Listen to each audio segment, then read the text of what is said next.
Brilliance Audio.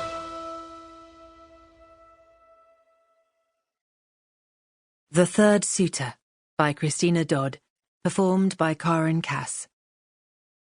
Wildbriar Inn, on the coast of Dorset, England, September 1847.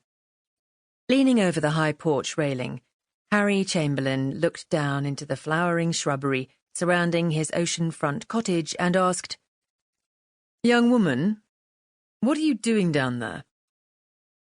The girl flinched, stopped crawling through the collection of moss, dirt, and faded pink blossoms, and turned a smudged face up to his. "Shh!" She glanced behind her, as if someone were creeping after her. "I'm trying to avoid one of my suitors." Harry glanced behind her too. No one was there. "Can you see him?" she asked. "There's not a soul in sight." A smart man would have let her go on her way. Harry was on holiday, a holiday he desperately needed, and he had vowed to avoid trouble at all costs.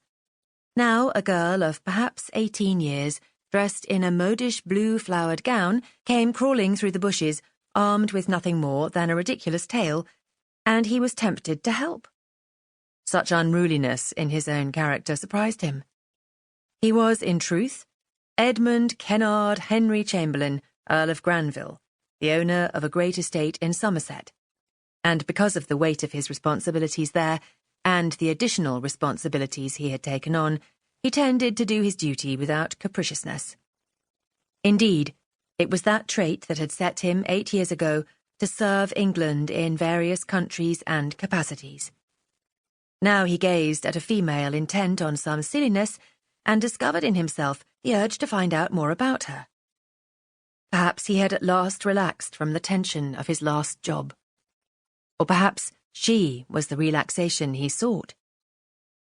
In a trembling voice she pleaded, "Please, sir, if he appears, don't tell him I'm here." "I wouldn't dream of interfering." "Oh, thank you."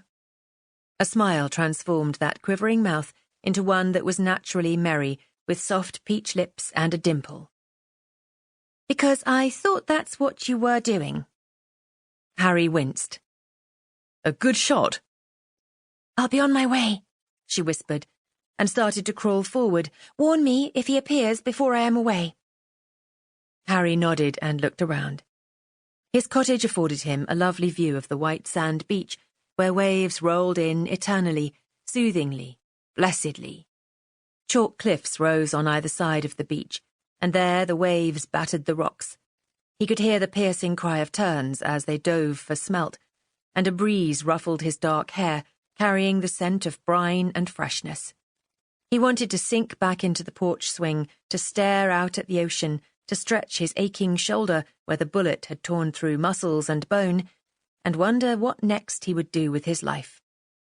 Instead, he looked down.